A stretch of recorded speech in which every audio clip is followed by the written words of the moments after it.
ಪ್ರಭು ಯೇಸುವಿನಲ್ಲಿ ಅನುಗ್ರಹಿತರಾದ ಪ್ರಿಯರೇ, ನಮಗೆ ಈ ದಿನ ಪ್ರಾರ್ಥನೆಯೊಂದಿಗೆ ನಿರೀಕ್ಷೆಯಲ್ಲಿ ಆಗಿರೋಣ. ಈ ಶುಶ್ರೂಷೆಯಲ್ಲಿ ತಪ್ಪದೆ ಭಾಗವಹಿಸುವ ಅನೇಕ ವ್ಯಕ್ತಿಗಳಿದ್ದಾರೆ. ಎಲ್ಲರನ್ನೂ ಪ್ರೀತಿಯಿಂದ ದೇವರ ಕರೆಗಳಿಗೆ ಸಮರ್ಪಿಸಿ ಪ್ರಾರ್ಥಿಸುತ್ತಿದ್ದೇನೆ. ಪ್ರಭುವೇ, ನಿಮ್ಮ ವಾಕ್ಯವನ್ನು ವಿಶ್ವಾಸದೊಂದಿಗೆ ಕೇಳುವ ಈ ಮಕ್ಕಳನ್ನು ನೀವು ಈಕ್ಷಿಸಿರಿ. ಅವರ ಅವಸ್ಥೆಯನ್ನು ತಿಳಿಯಿರಿ, ಅವರಿಗೆ ಬಿಡುಗಡೆಯನ್ನು ನೀಡಿರಿ.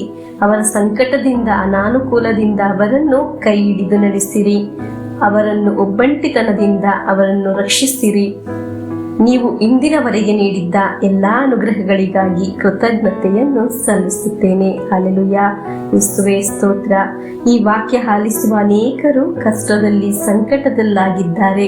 ಪ್ರಿಯರೇ, ಇಂದು ಆಲಿಸುವ ವಾಕ್ಯ ನಿಮ್ಮ ಜೀವನದಲ್ಲಿ ಸಾಂತ್ವನ ಮಾತ್ರವಲ್ಲ, ನಿಮ್ಮ ಕಷ್ಟಗಳಿಗೆ ಬಿಡುಗಡೆ ಲಭಿಸುತ್ತದೆ.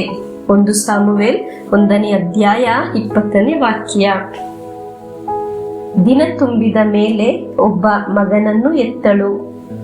ನಾನು ಇವನನ್ನು ಸರ್ವೇಶ್ವರನಿಂದ ಬೇಡಿ ಪಡೆದೆ ಎಂದು ಹೇಳಿ ಆ ಮಗುವಿಗೆ ಸಾಮುವೇಲ ಎಂದು ಹೆಸರಿಟ್ಟಳು.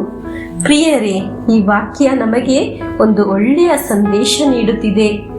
ದೇವರಿಂದ ಪ್ರಾರ್ಥನೆಯಲ್ಲಿ ಜೀವನಕ್ಕೆ ಅವಶ್ಯಕತೆಯಾದ ಎಲ್ಲಾ ಕಾರ್ಯಗಳನ್ನು ಕೇಳಿ ಪಡೆಯಲು ಸಾಧ್ಯ. ಪ್ರಿಯರೇ, ಇಂದು ನಮಗೆ ಅದಕ್ಕಾಗಿ ಪ್ರಾರ್ಥಿಸೋಣ. ನಿಮ್ಮ ಜೀವನದಲ್ಲಿ ಉಳಿತು ಬೇಡಿ ಪಡೆದುಕೊಳ್ಳಬೇಕು. ಪ್ರಿಯರೇ, ಈ ಧ್ಯಾನ ಮಂದಿರದಲ್ಲಿ ಶುಕ್ರವಾರದ ಶುಶ್ರೂಷೆಯಲ್ಲಿ ಹೆಸರು ಹೇಳಿ ನಿಯೋಗಕ್ಕಾಗಿ ಕೇಳಿ ಪ್ರಾರ್ಥಿಸುವ ಶುಶ್ರೂಷೆ ಇದೆ. ಅನೇಕ ಅದ್ಭುತಗಳು ಇಲ್ಲಿ ಸಾಕ್ಷಿಯಾಗಿ ಆಲಿಸಲು ಸಾಧ್ಯ. ಪ್ರಿಯರೇ, ಇಲ್ಲಿ ಪ್ರಾರ್ಥನೆಯಲ್ಲಿ ದೇವರ ಸನ್ನಿಧಿಯಲ್ಲಿ ಅನುಗ್ರಹಗಳನ್ನು ವ್ಯಕ್ತಿಗಳು ಕೇಳಿ ಪಡೆಯುತ್ತಿದ್ದಾರೆ. ಪ್ರಿಯರೇ, ಈ ದೇವರ ವಾಕ್ಯದ ಶಕ್ತಿ ಅರ್ಥ ಮಾಡಿಕೊಂಡರೆ ಈ ವಾಕ್ಯವನ್ನು ಕೈಯಿಂದ ಕೆಳಗೆ ಇಡುವುದಿಲ್ಲ.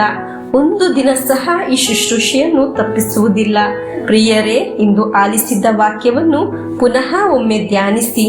ನನಗೆ ದೇವರಲ್ಲಿ ಅನುಗ್ರಹವನ್ನು ಕೇಳಿ ಪಡೆಯಲು ಸಾಧ್ಯ. ಈ ವಾಕ್ಯ ಆಲಿಸುವ ವ್ಯಕ್ತಿಯಲ್ಲಿ, ಅವರ ಕುಟುಂಬದಲ್ಲಿ ಮತ್ತೆ ಸೈತಾನನಿಗೆ ಒಂದು ಜಾಗವಿಲ್ಲ.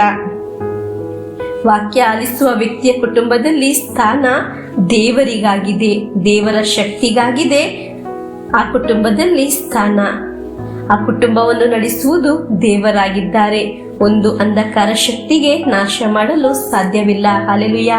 ಈ ಶುಶ್ರೂಷೆಯಲ್ಲಿ ಭಾಗವಹಿಸುವ ನನ್ನ ಪ್ರಿಯರೇ, ಈ ವಾಕ್ಯದೊಂದಿಗೆ ನಮಗೆ ಅನುಗ್ರಹವನ್ನು ಬೇಡಿ ಪಡೆದುಕೊಳ್ಳುವ. ಹಲ್ಲೆಲೂಯಾ. ಆಮೆನ್. ಪ್ರಭುವಿನ ಆಶೀರ್ವಾದವನ್ನು ಸ್ವೀಕರಿಸೋಣ. ನಮ್ಮ ಪ್ರಭು ಯೇಸು ಕ್ರಿಸ್ತರ ವರಪ್ರಸಾದವು, ದೇವರ ಪ್ರೀತಿಯು, ಪವಿತ್ರಾತ್ಮರ ಅನ್ಯೋನ್ಯತೆಯು ನಮ್ಮೊಡನೆ ಇರಲಿ. ರೋಗಗಳಿಂದ, ಅಪಘಾತದಿಂದ, ದುರ್ಮರಣದಿಂದ, ಅಗಾಲಿದ ಮರಣದಿಂದ, ಅಸೂಯೆಯಿಂದ, ಮೋಸವಂದನೆಯಿಂದೆಲ್ಲ ದೇವರು ನಮ್ಮನ್ನು ಸಂರಕ್ಷಿಸಲಿ. ಹಾಲೆಲೂಯಾ. ಆಮೆನ್.